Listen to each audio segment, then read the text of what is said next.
How's it going, everyone? Hope you all had a fantastic weekend because the official release of iOS 18.4 RC is officially available and released, and this is the first time Apple actually label release candidate was released candidate. Before it was just RC and that was it. But this being the RC version, that means basically we have the official version of everything we expect to find on the latest generation iOS 18.4, which should be released sometime next week. I'll go more in detail what we believe will be the official release for everybody else. But this is currently the developer profile that has access to the RC. So of course, timestamps, everything that we'll be talking about will be in the description down below, including those newly added features. Let's begin. So other devices also received this latest RC version are listed right there on the side of me. Basically, watchOS, Apple Vision, tvOS, macOS, and of course iPadOS. So let's start off with the features. One of which is one of the most requested one, and that is prioritize notifications. On the main page on your iPhone, in your settings app, if you scroll down to the notifications, in the prioritize notification, Apple gave us an additional toggle right here. As now you can now enable individual apps if you like to utilize this prioritize notification. Before it was just fixed to prioritize notifications. Now you could go down and actually select the certain apps you wanted to have this ability and the ones you don't. And back in our home page, another new feature can be located in the accessibility tab. By going in here and tapping in Siri, the Siri tab right in here, you can now enable type to Siri. So in the description it reads, if you press and hold the side button, Siri will allow you to type your request rather than speak it. So that is a new tool right there. Exiting out there. Another cool feature can be located in Control Center. By bringing down Control Center, you'll see a new music note icon you can now add. If we long hold and enter wiggle mode and add control, not wiggle mode, edit mode, and you type in music as an example, you now have ambient music and its own separate app, which we don't have access to right now, it seems like. But this is pretty cool because previously you had to enter hearing aid functions to have access to these little mood music notes you can enable for meditation purposes or sleeping. So if we add show as an example, it's on Control Center. If you tap on it, wait a few seconds, it starts playing show music. And you do not need to be subscribed to Apple Music, it seems like, because if we quickly long hold, it shows it right there. It's ambient music, its own separate app. And there's a couple of different ones too for that sleep category as we selected. Now, back in Control Center, another thing I've noticed, if you long hold to your Wi-Fi icon and such, here in real time, these icons will now correlate to the reception of your cellular or your Wi-Fi connectivity. See now my little bars right here, 1 bar out of the 4. It just now updates to the current signal strength of your mobile device, which is quite interesting now. Now, additionally, other new things can be located in third-party apps. Well, not third-party, but like Apple first-party apps, like the News app as an example. If you tap follow, you now have food as its own follow category where you can follow recipes, save recipes, and just another new category that Apple added with this update for the News app. And then in Playground, if we launch the Playground app right here, you now have the freedom to go back to a previously made one and tap edit and choose a new style if you like to redo some of your past ones. Before we didn't have that ability, it seems like. Then another new setting can be located whenever you use the keyboard to create like a message. As now whenever you select your Memoji icon, we now have this new Genmoji icon right here, which it seems like it just gives you quicker access to your Genmoji so you can start creating right away. I have a feeling Apple added that to those who are not really tech savvy or up to date. They may have had a harder time finding this Genmoji create icon, but now that it has its own dedicated icon, it seems like the Apple just made it easier for people who weren't aware of it to be able to locate it faster. If you ever need to message like an Android user, now you can use Genmojis to create right here on your phone. You can now send it and share it to other users. So Genmojis, with this beta 4 update, you are now able to make Genmojis on social media platforms, and now you can send them to Android users as well. And hit send, which in reality is just an image. But this is all thanks to RCS 3.0. If you're somebody who uses third-party messenger apps like Facebook Messages as an example, Genmojis are now compatible to be used on WhatsApp, Facebook Messenger, or other third-party apps as well. So you can literally generate like quick Genmojis right here on the spot on other social media platforms. So something that was promised on iOS 18 originally was nearby interactions with like your smart locks and stuff by simply walking up towards it, and it will automatically identify it and unlock without you having to tap on your phone. That is now compatible and enabled on beta 3. Which means third-party developers of those smart locks can now utilize the ultra wideband that's built on the Apple Watch and on the iPhone. And then another noticeable change can be located on the Apple Wallet app, as now when you tap over here, you now have pre-authorized payments, where previously, during the earlier betas, it used to just been subscription and payments. So they retitled that from previous betas, which will monitor all your subscriptions that you're subscribed to, and you can revoke it right here instead of actually going to the website and canceling the subscription. So now it actually keeps track of that all from your iPhone's wallet app. In addition to that, if you have like an older iPhone, like an iPhone 15 that we have right here, there we go. Now you can tell it's a 15. Vision Intelligence is now available. If we lock our device, unlock it, and we go into our settings, and then, yeah, I was already looking at it earlier.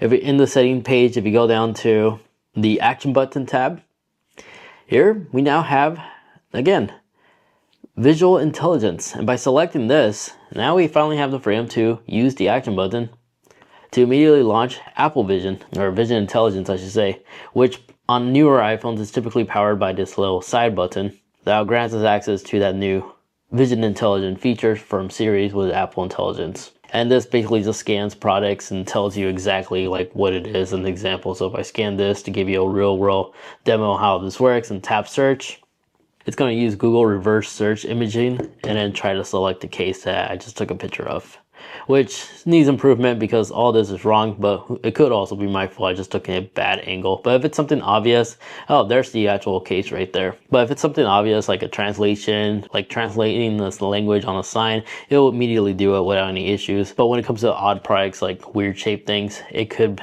give you mixed results. iPhone 15 can now utilize Apple Vision Intelligence. Additionally, if you launch Control Center and you go in your customization tab, you also have the ability to add Vision Intelligence onto this as well. As you can see, you can now add it as a shortcut instead of using the action button on the side if you don't want to do that. So Apple did give us the option if we want to use our action button for something else, and you can also increase the size to the Apple Intelligence Vision shortcut as well. But a new tool that was added to us for Apple Vision can be located in the camera app. If you scroll down to the camera section and then tap on camera controls, and if you go down, you will see a new launch visual intelligence, and you can enable press and hold. So now you have the ability to turn that off. So now whenever you long hold, it doesn't do anything if you don't want Apple Intelligence to pop up on your side button over here for your action control, your camera control. Because as we know, this camera button right here, if you long hold, it will launch Apple Visual Intelligence. But if you don't like that, now you have the ability to just go back in here and disable it, and then long hold, it's not going to do anything. So all you're left with is the camera control. And then if you launch the podcast app, it will tell you that there's new widgets now that got added, because we have a new splash screen window animation now, where we can now add a widget for our podcast library as well as shows that we follow widget. And then if you use the Apple Sport app, if you go into the App Store, yeah, you saw the Apple Vision. I'll talk about that. Actually, I'll talk about it right now. So the Apple Vision Pro app can now be installed separately on the App Store, where previously this was only installed automatically if you had the Apple Vision tied to your Apple ID. So now you have the ability to download the app. Think of this like the Apple Watch app, where it's basically like your companion app for the Apple Watch. That is the Apple Vision version right here. But additionally, in the Sport app, if you click on it, now it actually supports more leagues, including Women's Championship and Formula One racing. So we hit update, tap open, and go into my teams. And we type in F1. You'll see Formula One racing. You could track it and start following on the next events. And now I did launch the photo app, because now if you go all the way to the very bottom, on your recently deleted album section, by unlocking your device, we now have a new section all the way down here. It says recover all, in case you like to recover your entire photo library instead of individually tapping on them. Now additionally, we also got new emojis, as here they are right here on your display. So we got a new splash purple goo thing, a tired face, a shovel, a stick or a tree, a fingerprint, a harp, and beats. And if we type in something like splash, here's that new purple splash one I was showing you earlier. So we finally do have the new emojis. And then if we launch the Apple News app, you know, you can now follow food recipes. But here it is on the previous version. And we enter the news app, not that one, this one. And we tap continue and go to follow and go into food. When you click on an article, the article itself has been redesigned slightly. As you can see, some of the categories and some of the ads I noticed have been moved around a little bit. So now it actually previously used to say by the author, but now it just starts with the author. And then if you scroll all the way down to the very bottom, this is what I mean. There's like a new ad section, unfortunately, right there added. So they kind of tweaked it on the food recipe side of things. And then for the dynamic island, see if we start like a voice memo recording, and then we start a recording log, and we exit out of here. Notice how the orange microphone icon, privacy dot, moves all the way to the far right. Before, it used to be awkwardly placed to the very far right. Now it actually has its own unique animation. So when it comes to making phone calls and such, the animation will automatically move it to the side, and it's much smoother as well. And then when it comes to updating your apps, if we go into our app store and we select our profile, and if you scroll down, you know, you have the ability to manually update your apps. Now we are given access to pause our updates, kind of like what we were able to do back then. I guess Apple re-added this feature where you can just tap pause or resume. All personal preference, just something interesting and I want to highlight that Apple re-added. But something I did notice is when you go into your settings and go into wallpaper, and if we create a new wallpaper, Apple fixed the iPhone 15 wallpaper because it's now back. It seems like right in here in the collections, it is back. So if you missed this wallpaper, you can now have it back on your iPhone if you're using a 15 model. Now, if you use the double tap gesture on your phone for like a secondary shortcut button, previously on the beta, it used to give you like a little card window on top showing you that double tap has been activated. Unfortunately, on the RC version, Apple removed it. Apple also removed it on beta 4 because this phone was on beta 4 right here. And if we activate the double tap gesture by going into accessibility, touch, and then enable double tap, and let's select the shortcut we want, probably just use camera, and back out of here. Now if we activate it on RC, it doesn't do anything anymore.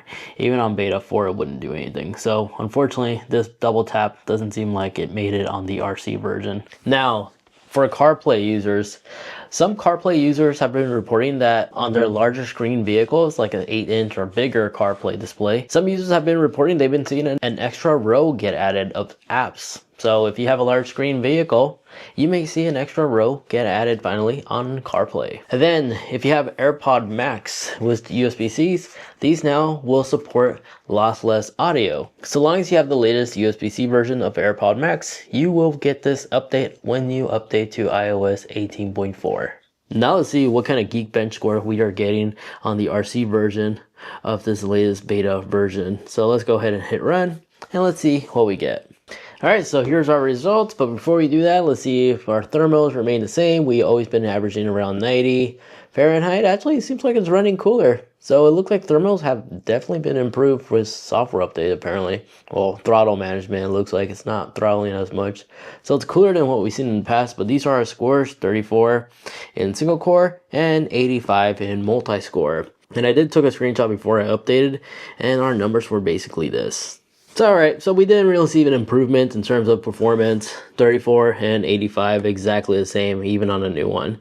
Yeah, a little bit higher. Yeah, about 20 per score better on the older version, but usually minor points like that doesn't really do anything when it comes to overall performance. So better thermal performance, that's for sure, but nothing in terms of new performance increase that's significantly noticeable or decrease, which is great. So with that said, the release date of this should be released sometime next week. There's a chance it might be released on March 31st, but many leakers and rumor experts have been indicating that the non-beta version will be officially released on April 7th, supposedly. It's all rumors. Nothing has been officially been announced from Apple, but we are all speculating around the 7th. But the reason why some people are saying on April 7th is it's no surprise Apple could fine tweak something here and there to make the software much more smoother and deliver a better performance. So I wouldn't be surprised if we see a RC Beta 2 get released, as we have seen Apple done in the past. So until then,